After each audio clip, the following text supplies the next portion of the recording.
खुद से जीतने की जिद है, मुझे खुद को ही हराना है। खुद से जीतने की जिद है, मुझे खुद को ही हराना है।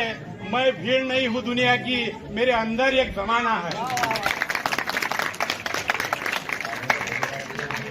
असे प्रकृतीची विचारधारा आहे.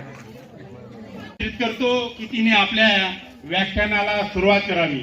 कुमारी प्रकृती अडोगा.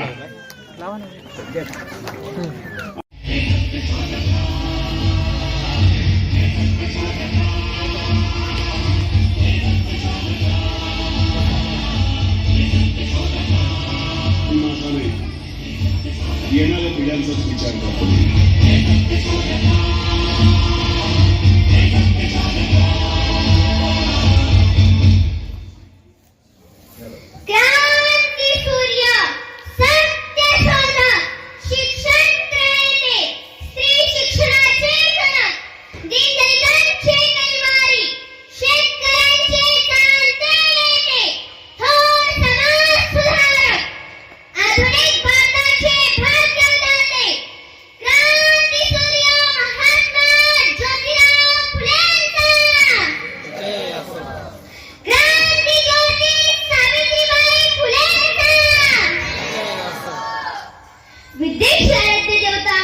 सावित्रीबाई फुले, हिंदवी स्वराज्य संस्थापक छत्रपती शिवाजी महाराज, स्वच्छता, माणुसकी आणि शिक्षणाचे महत्त्व पटवून देणारे राष्ट्रसंत गाडगे महाराज.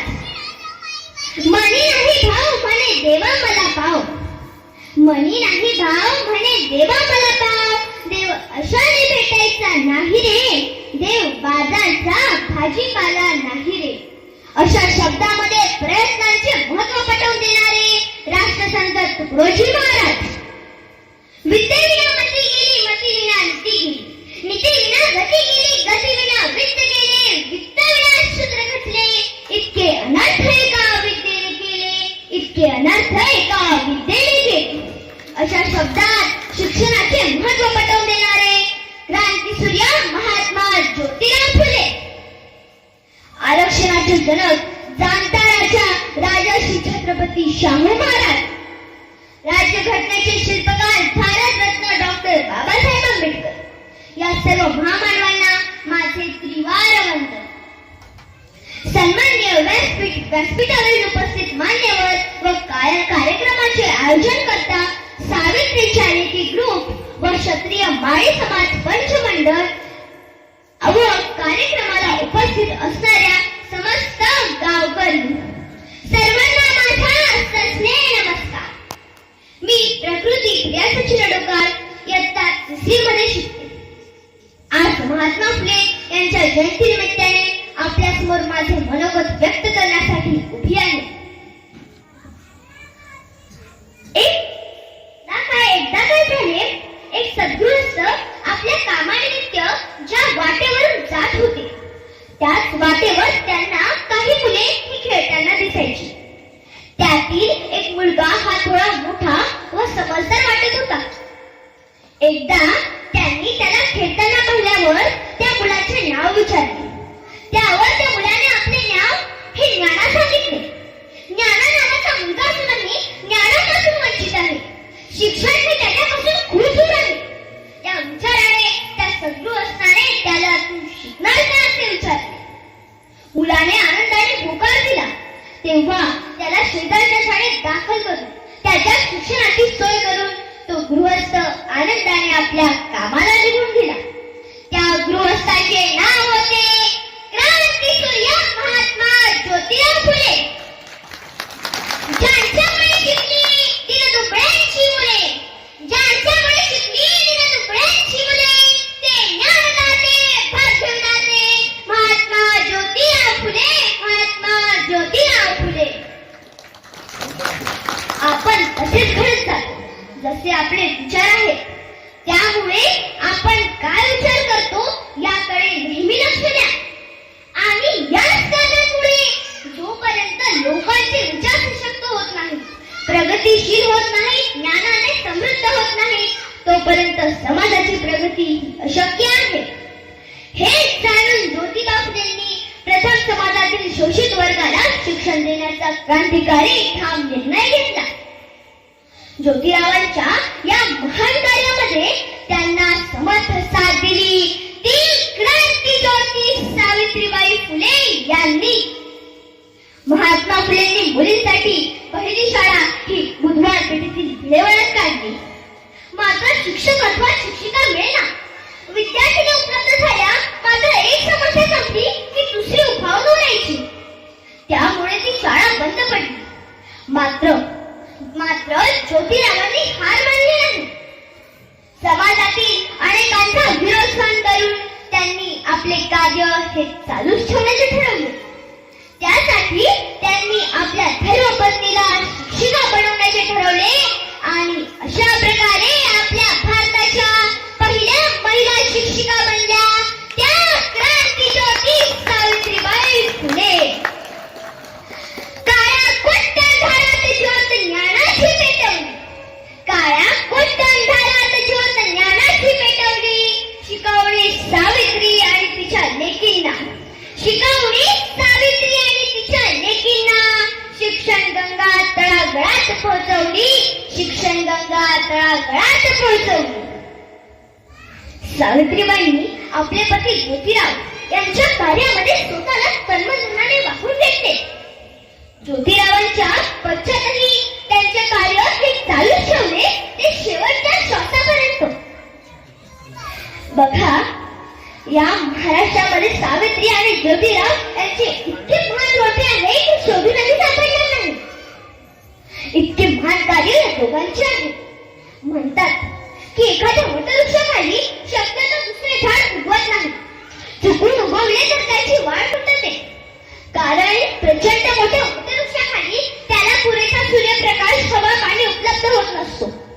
मात्र याला अपवाद आहे. ते क्रांती ज्योती सावित्रीबाई फुले आणि क्रांती सूर्य महात्मा ज्योतिराव फुले. एकमेकांच्या शेजारी एकाच घरात जोडीने दोन प्रचंड मोठ्या वटवृक्षांची जोडी क्वचितच पाहायला मिळते. इतके महान कार्य या दोघांचे आहे. आणि या सर्वांचे खरे श्रेय जाते ते म्हणजे महात्मा फुलेंना.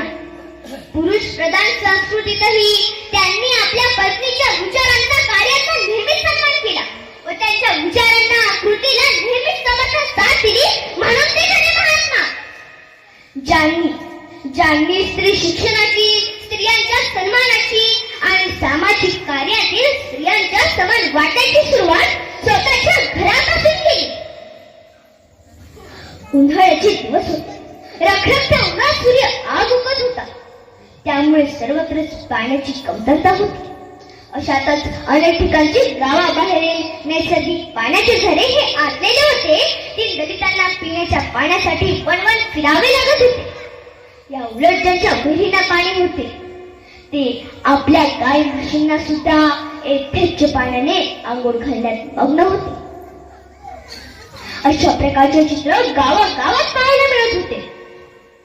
जेव्हा दीनदलित पिण्याचे पाणी द्या अशी विनंती करायचे तेव्हा त्यांना तास उभे राहूनही कधीतरी हंडाभर किंवा ओंजळीत पाणी ओतून द्यायचे. काही ठिकाणावरून तर त्यांना मारहाण करून हाकलून दिले जायचे. का? तर ते पिण्याचे पाणी द्या अशी विनंती करीत होते म्हणून. तहानेने मुले असावेच व्हायची. पाणी करून जेव्हा आई वडिलांना अर्ध हाक द्यायचे तेव्हा ती स्वतःचे हतबलता पाहून नशिबाला दोष देत राहायचे. असेच एकदा दलित वस्तीतील 4-5 वर्षाच्या गंगाधरला तहान लागली आणि तो आईकडे पिण्याच्या पाण्यासाठी आग्रह करू लागला. तेव्हा त्याच्या आईने घरातील रिकाम्या भांड्याकडे पाहिले व धाडस करून मुलाला कडेवर घेतले व गावात यायला लागले. त्याच वस्तीतील अनेक जण हे पिण्याच्या पाण्यासाठी गावाच्या दिशेने येत होते. त्यांनी अनेकांजवळ खूप विनवण्या केल्या पण पाणी मिळेना. गंगाधरने रडून आकांत मांडला होता आणि तोही फक्त पिण्याच्या पाण्यासाठी. काहीतरी विचार करून त्याच्या आईने स्वतःच्या व गंगाधरच्या डोळ्यातील अश्रू पुसले. थांब बाळा, पाणी देते हो तुला. तशी ती जवळच गाय पाय धुणाऱ्या एका व्यक्तीकडे गेली व पाणी द्या अशी विनंती करायला लागली. पण तो व्यक्ती रागाने ओरडला, ए बाई, हो ना, नाहीतर बाटलीत घालीन तुझ्या टाळक्यात. पुन्हा एकदा दिसलीस ना तर चांगलाच तोल करीन. तशी तिला माघार घ्यावी लागली.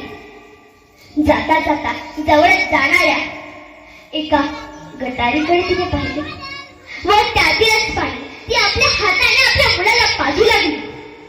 आई होती ना ती. तिला ती गटार न दिसता तिथे फक्त पाणीच दिसत होते. अनेकांनी पाहिले पण कोणालाच काही वाटले नाही. जनावरांहूनही वाईट अवस्था ही त्या लोकांची झाली होती. तेथून जात असणाऱ्या महात्मा फुलेंना हा संपूर्ण प्रसंग दिसला आणि त्यांची काळीच वेदने धडधडली. काय हे माणसांची ही जनावरांहूनही वाईट अवस्था झालेली बघून ज्योतिराव हे त्या स्त्रीकडे गतीने चालत येऊ लागले. जवळ उभ्या असणाऱ्या सर्व दलितांना वाटले, कोण हा माणूस आपल्याकडे येतोय, आपल्याला मारणार तर नाही ना? त्या गटारीतून पाणी पिल्यामुळे. तेव्हा त्या घाबरलेल्या चेहऱ्यांच्या लोकांकडे पाहून ज्योतिराव म्हणाले, पाणी हवे ना तुम्हाला?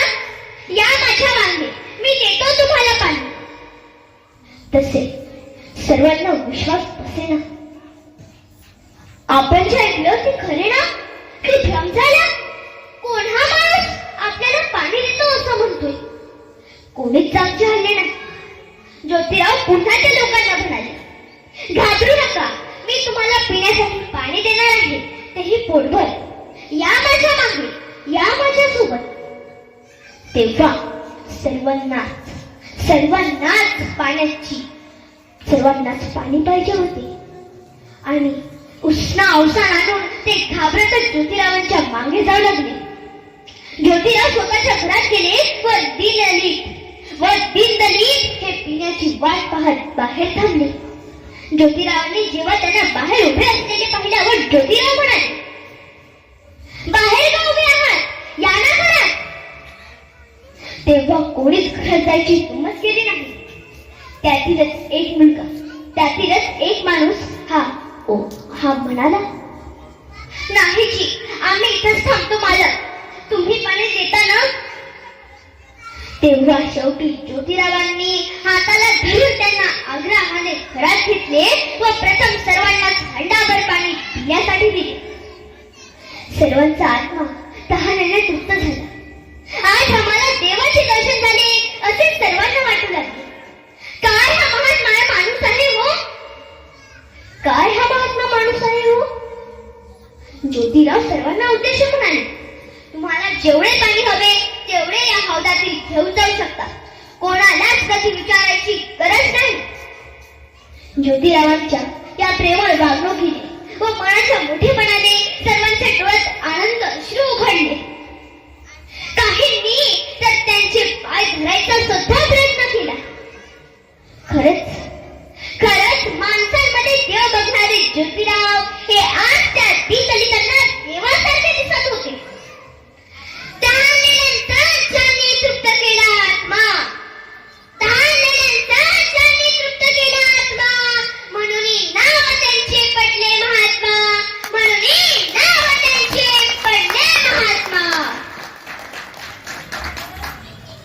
आता माझ्या पण डोक्याला थोडी कोरड पडल्यासारखी वाटते.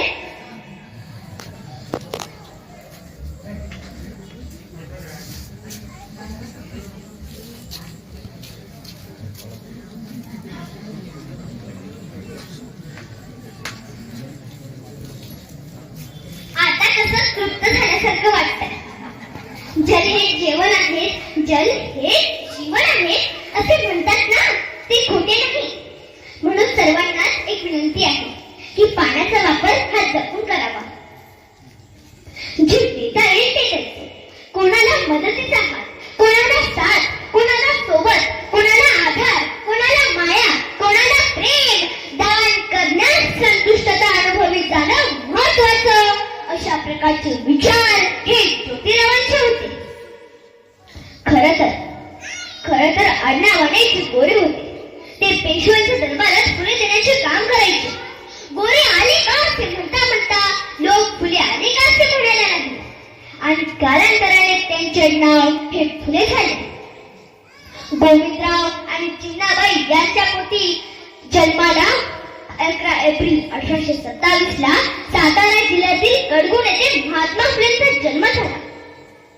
महात्मा फुले हे आडनावाने जरी फुले असले तरी अनेकांनी त्यांच्या मार्गात काटे अंथरण्याचे काम केले. पण असे असतानाही त्या अज्ञानी व चालीरीतींचा पगडा घेऊन जगणाऱ्या लोकांच्या मार्गात फुले अंथरण्याचं काम हे आपल्या नावाप्रमाणे महात्मा फुलेंनी केले. गावकऱ्यांनी विचार करा, आजपर्यंत या मातीमध्ये ज्याच्या माणसांनी देवाचे पाय धरले ती माणसं देवदासी झाली. आजपर्यंत या मातीमध्ये ज्याच्या माणसांनी खंडोबाचे पाय धरले ती माणसं वाघ्या मुरळी झाली. आजपर्यंत या मातीमध्ये ज्याच्या माणसांनी पांडुरंगाचे पाय धरले ती माणसं वारकरी झाले. पण आजपर्यंत या मातीमध्ये ज्याच्या माणसांनी महात्मा ज्योतिराव फुले व सावित्रीबाई फुलेंचे पाय धरले ती माणसं ग्रामपंचायत मधील सरपंच पदापासून ते राष्ट्रपती पदापर्यंत पोहोचलेली आम्हाला दिसून यायला लागतात. ही विचारांची ताकद याच महापुरुषांमधून आम्हाला पाहायला मिळतात. कधीतरी विचार करून बघा, हाच महान असणारा आत्मा महात्मा ज्योतिराव फुले जर कधी जन्माला आले नसता तर काय अवस्था झाली असती या देशाची, या समाजाची. अष्टप्रहर देवणाऱ्या समाजाप्रमाणे महात्मा फुलेंनी वर्गासाठी, समाजातील शोषित उपेक्षित वर्गासाठी काम केलेलं आपल्याला लक्षात येतं.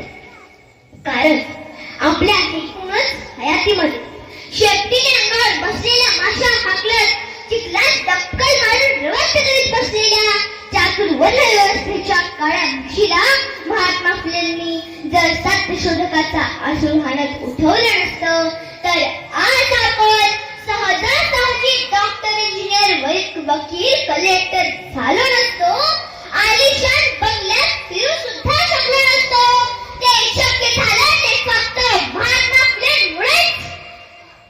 म्हणूनच महात्मा फुले हे अग्रेसर क्रांतीवीर आहेतच.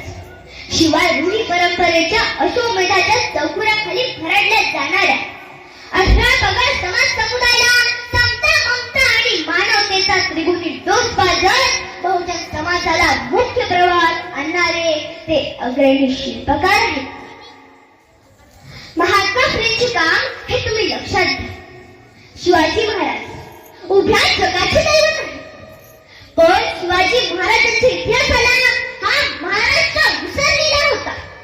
जेम्स डग्लस नावाचा एक इंग्रज इतिहासप्रेमी त्याने शिवाजी महाराजांची समाधी शोधण्याचा प्रयत्न केला.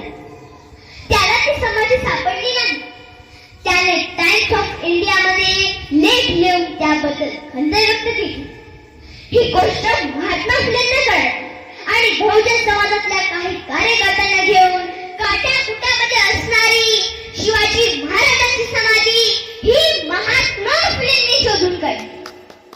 पंढरीनाथ सीताराम पाटील यांनी लिहिलेले फुले चरित्र अतिशय विश्वासार्ह आहे. त्यामध्ये ते महात्मा फुलेंना शिवजयंतीचे जनक म्हणून संबोधतात. ही गोष्ट आपण लक्षात घेतली पाहिजे.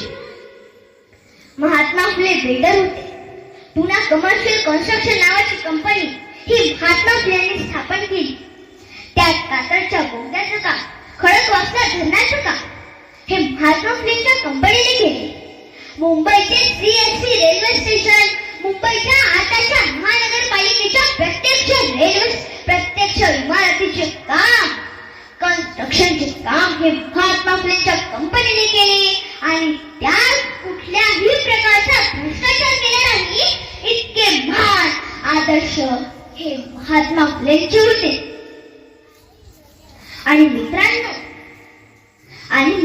म्हणून महात्मा फुलेंनी समाज सुधारणेमध्ये व्यसन मुक्तीला सुद्धा महत्व दिले.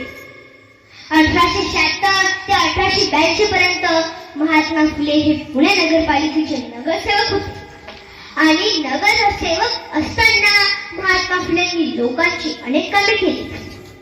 समाज हा व्यसनाधीन बनू नये म्हणून दारूचे विक्रीचे परवाने रद्द करण्यात यावे यासाठी महात्मा फुलेंनी चळवळी उभारल्या. महात्मा फुले जेव्हा नगरसेवक होते, महानगरपालिकेचे नगरसेवक होते, तेव्हा त्यांनी लोकांच्या नळानळावर वाड्यावाड्यावर पाणी पोहोचवण्याचं काम केलं. त्यांनी लोकांच्या नळानळाला पाणी देण्याचं काम केलं. पण आता स्वातंत्र्याची इतकी वर्ष झाली, आम्ही महात्मा फुलेंचं नाव घेतो पण त्यांचे विचार मात्र कृतीत आणत नाही. कारण स्वातंत्र्याच्या इतक्या वर्षानंतर सुद्धा आम्ही लोकांच्या नळानळावर वाड्यावाड्यावर पाणी पोहोचवू शकलो नाही. आम्ही दारू पोहोचवली. महात्मा फुलेंच्या आयुष्याचा इतिहास वाचत असताना आम्हाला जगण्याचा मोह निर्माण होतो आणि त्यांच्याच या देशामध्ये आम्ही मोहापासून दारू निर्माण करायला लागलो आणि ज्या मानवाने आयुष्यभर मोफत सक्तीच्या शिक्षणाचा आग्रह धरला, त्यांच्याच या देशामध्ये शिक्षण संस्था विनाअनुदानित आणि दारूची दुकानं सरकार मान्य पहिल्यावरती मन अस्वस्थ झाल्याशिवाय राहत नाही. आपल्या हातामध्ये देण्याची जाणत असली पाहिजे. कोणाच्या तरी मदतीसाठी आपले हात सरसावले पाहिजे. विदा करंदीकरांची खूप सुंदर कविता आहे. देणाऱ्याने देत जावे, घेणाऱ्याने घेत जावे. देणाऱ्याने देत जावे, घेणाऱ्याने घेत जावे आणि घेता घेता एक दिवस देणाऱ्याचे हात घ्यावे. म्हणजे हात तोडून नाही घ्यायचे, तर त्याच्या हातामध्ये जी देण्याची जाणत आहे ती आपल्या हातामध्ये आली पाहिजे. आधी मला असं वाटतं ही जाणत सवयीने येते. आपल्याला चांगल्या सवयी असल्या पाहिजे. ज्ञान जितकं महत्वाचं आहे तितक्या सवय सुद्धा महत्वाच्या आहेत. म्हणतात ना, man is bundle of habits. आम्हाला ज्ञान आहे की सकाळी लवकर उठलं पाहिजे, पण सवय नाही. आम्हाला ज्ञान आहे की व्यसन चांगले नाही, पण व्यसनाची सवय लागलेली आहे. सवय आपल्यावर आधी राज्य गाजवतात, म्हणून चांगल्या सवय असल्या पाहिजे. आणि माफ करा, ह्या सवय सांगण्यातून निर्माण होत नाहीत, तर आपल्या वागण्यातून निर्माण होतात. मला सांग, एखादं लहान मूल रडायला लागलं तेव्हा काय करायचं? तर त्या मुलाला आईने जवळ घ्यायचं आणि जवळ घेतल्यावर ते मूल रडायचं थांबतो. काय थांबतं? कारण आईच्या गर्भात असताना त्याने सर्वात आधी काय ऐकलेलं आहे? तर हृदयाचे ठोके ऐकले. त्याला ते इतके परिचित असतात की त्याला कळतं की माझी आई आहे आणि ते मूल रडायचं थांबतं. पण आताची परिस्थिती मात्र बिकट आहे. आता मूल रडायला लागलं तेव्हा आई काय करते? तुम्ही सांगता की मी सांगते? थोडा विचार करा. तेव्हा आई त्या मुलाला मोबाईलवर कार्टून गाणं लावून देते. आता आईच्या स्पर्शाची जागा ही मोबाईलने घेतलेली आहे. हा कुणाचा पराजय आहे? हा विज्ञान तंत्रज्ञानाचा रुजू आहे, तर त्या मातृत्वाचा पराजय आहे हे आपण जाणलं पाहिजे. कारण आदर्श हे सांगण्यातून निर्माण होत नाहीत, तर आपल्या वागण्यातून निर्माण होतात. घरात आई 2 तास मोबाईल हातात घेत असेल तर अर्धा तास तरी एक पुस्तक वाचून बघा. तुमचे पुस्तक वाचण्याचं बघून मुले ही हातामध्ये पुस्तके घेतील. मुले ही अनुकरण प्रिय असतात. ते आपल्या घरातील लोकांचे वागणे बोलणे यातूनच सर्व काही शिकत असतात. आपल्या मुलाला वाढदिवसाला कधीतरी एक पुस्तक गिफ्ट करा आणि ते पूर्ण वाचायला सांगा. हे मी माझ्या अनुभवातून सांगते, कारण माझ्या वाढदिवसाला माझ्या आईने मला पुस्तक गिफ्ट केली तेव्हा माझा आनंद हा द्विगुणित झाला. पुस्तक वाचल्याने आपले विचार सृजनशील होतात, आपल्या व्यक्तिमत्वामध्ये बदल होतो आणि जेव्हा आई वडील ह्या सवय लावून घेतील तेव्हा मुलाला वेगळं सांगावं लागणार नाही, ते आपोआप बघून शिकत जाईल. कारण पुस्तकाने मस्तक सुधारतं आणि सुधारलेलं मस्तक कुणापुढे नतमस्तक होत नाही. ज्योतिराव फुलेंचं कार्य हे फक्त शिक्षणापुरतंच मर्यादित होतं असं नाही, तर स्त्रियांविषयी त्यांचे फार महान कार्य होते. बालपणी स्त्रियांची लग्न व्हायची आणि या बालविवाह प्रथेमध्ये मुलीचे वय कमी तर मुलाचे वय कधी कधी फारच जास्त असायचे.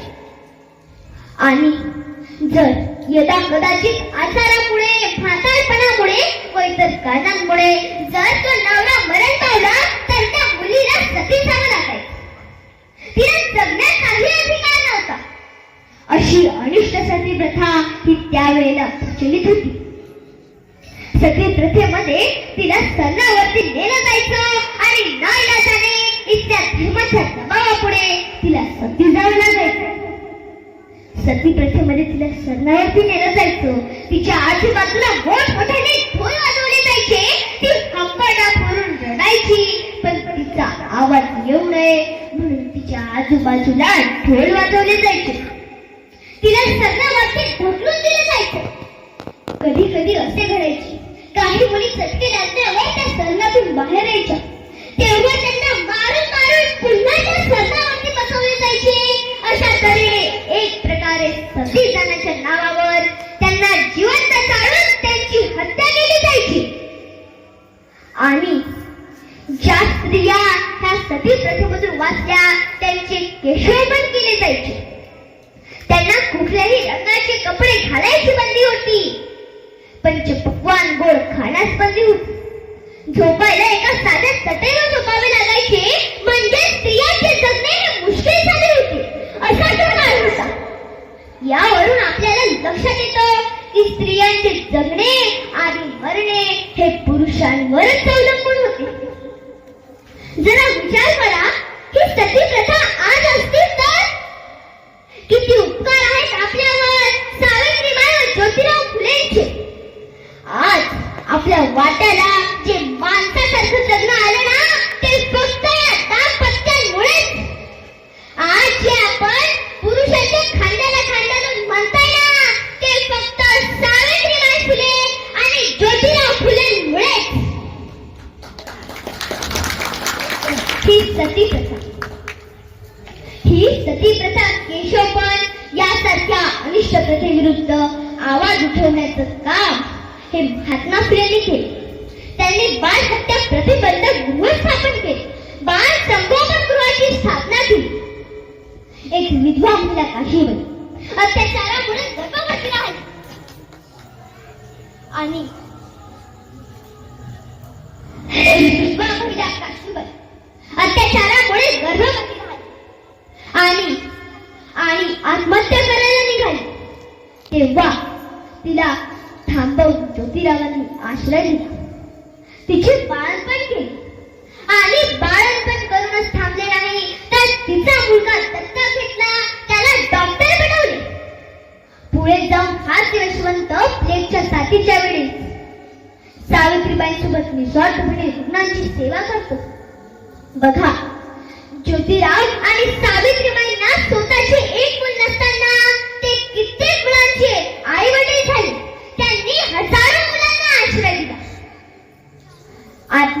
आणि आपण महिला एकदा किंवा दोनदा आई होतो, पण माझी आई सावित्रीबाई आणि माझे पिता ज्योतिराव हे कित्येक मुलांचे आई वडील झाले. इतके अलौकिक उपकार या दाम्पत्यांचे आपल्या समाजावरती आहे.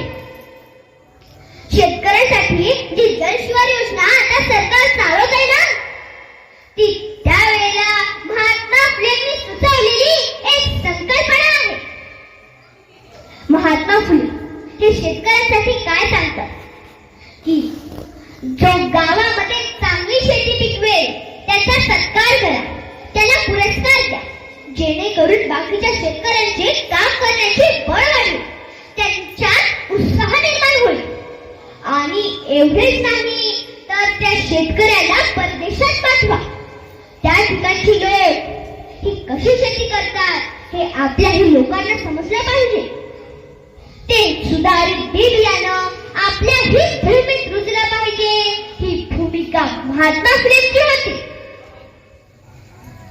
आणि राणी व्हिक्टोरियाचा मुलगा जेव्हा राजपुत्र जेव्हा भारतच्या भेटीला येतो तेव्हा मेजवानीचा कार्यक्रम असतो. त्याचं निमंत्रण हे महात्मा फुलेंना सुद्धा आलेलं असते. तर राजपुत्राच्या सभेला महात्मा फुलेंनी कसं जायला पाहिजे होतं? चांगले टाप थाटामाटात जायला पाहिजे होतं. पण महात्मा फुले हे सूटबुटात गेले नाही, तर त्यांना शेतकऱ्यांची व्यथा तिथे दाखवायची होती.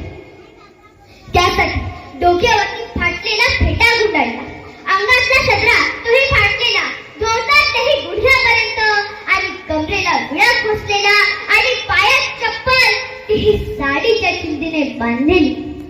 अशा वेशात महात्मा फुले त्या कार्यक्रमाच्या ठिकाणी गेले. तेव्हा गेटवरून त्यांना कोणीही आत जाऊ देण्यास तयार नव्हते. जेव्हा काही लोकांनी ओळखले की हे ज्योतिराव आहे तेव्हा त्यांना आत सोडण्यात आले. आणि तिथे ज्योतिरावांनी आपल्या भाषणातून शेतकऱ्यांच्या व्यथा समस्या मांडण्याचं काम केलं. कारण महात्मा फुले हे फक्त बोलणारे नव्हते, तर कृतीतून कर्तृत्वातून वागणारे होते. महात्मा फुले शिक्षणासाठी सरकारला काय सांगतात की आमच्या मुलांना प्राथमिक शिक्षण सक्तीचे व मोफत मिळावे. आमच्या शेतकऱ्यांच्या मुलांना मोफत म्हणजे शिक्षण नव्हे तर व्यवसाय शिक्षण मिळावे असा आग्रह महात्मा फुलेंनी धरला. महात्मा फुलेंकडे पाहत असताना केवळ एक इतिहासाचा धडा म्हणून पाहू नका. ते आपल्या भारतासाठी, ते या जगासाठी प्रेरणास्थान आहे. कदाचित कागदावरती लिहिलेला इतिहास हा फाटला गेला असेल, दगडावरती कोरलेला इतिहास हा मिटला गेला असेल, पण या देशातील आणि देशाबाहेरच्या करोडो कोट्यावरती लोकांच्या मनात कोरला गेलेला महात्मा ज्योतिराव फुले नावाचा इतिहास कोणीच मिटवू शकत नाही. ही महात्मा ज्योतिराव फुले नावाची ताकद आहे. तुमच्या अकोलखेड गावातील या सावित्रीच्या लेखी व क्षत्रिय माळी समाज पंच मंडळ यांचा महात्मा फुले जयंती अशा व्याख्यान स्वरूपात साजरा करण्याचा उत्सव खरंच खूप कौतुकास्पद गौरवास्पद कार्य आहे. महात्मा फुले हे उच्च स्वरूपात आमच्या मातीतल्या माणसापर्यंत पोहोचावे या जाणीवेतून या कार्यक्रमाचे आयोजन करण्यात आलेले आहे. हे खरंच खूप कौतुकास्पद बाब आहे. महात्मा फुलेंच्या विचारांना, सावित्रीबाईंच्या विचारांना आपण सर्व आचरणात आणाल ही आशा मी व्यक्त करते. व मी अनुभवाने, वयाने, ज्ञानाने लहान असूनही आपण सर्वांनी मला शांतपूर्वक ऐकले हा आपल्या सर्वांचा मोठेपणा आहे. आणि मी जे बोलले ते सर्वच तुम्हाला पटले असे नाही. जे पटले ते ध्यानात ठेवा आणि जे पटले नाही ते पण पटवून घ्या. जसा तेज घेऊनी जन्मतो तारा, तसा मोर घेऊनी जन्मे तुसारा. जसा तेज घेऊनी जन्मतो तारा, तसा मोर जन्मे घेऊनी तुसारा. तसे हे घेऊन आले सुधारण्याचे लेणे, तसे हे घेऊन आले सुधारण्याचे लेणे. असे श्रेष्ठ महात्मा फुले पुन्हा नावडे, असे श्रेष्ठ महात्मा फुले पुन्हा नावडे. जय ज्योती, जय मीराबाई. धन्यवाद. क्या बात. हेलो, क्या बात है प्रभु जी. प्रकृतीसाठी मी एवढं म्हणेल कामयाबी के हर शिखर पर तुम्हारा नाम होगा। कामयाबी के हर शिखर पर तुम्हारा नाम होगा। तुम्हारे हर कदम पर दुनिया का सलाम होगा। हिम्मत से मुश्किलों का सामना कर, प्रकृति दुआ है कि वक्त भी एक दिन तुम्हारा गुलाम होगा। जैसे भी हो तुम, प्रकृतीसाठी म्हणतो, जैसे भी हो तुम, जान से प्यारी हो तुम, तारीफ क्यों ना करे तुम्हारी, तारीफ के काबिल हो तुम. इतक्याशा लहान वयात प्रकृतीने राष्ट्रपिता महात्मा ज्योतिराव फुले यांनी केलेल्या जीवन कार्यातल्या शेतकऱ्याविषयी असो, बिल्डर विषयी असो, राजकीय विषयी असो, दीनदलितासाठी असो, अशा सर्व क्षेत्रातली भूमिका आपली तिनं मांडली आणि जाता जाता व्यसनावर आणि याच्यावर पण सांगून गेली की मावळतीच्या सूर्याकडून हाच घ्यावा अर्थ, मावळतीच्या सूर्याकडून हाच घ्यावा अर्थ, पुन्हा नव्याने उगवता येते जर मनगटात असेल सामर्थ्य, जर मनगटात असेल सामर्थ्य. आणि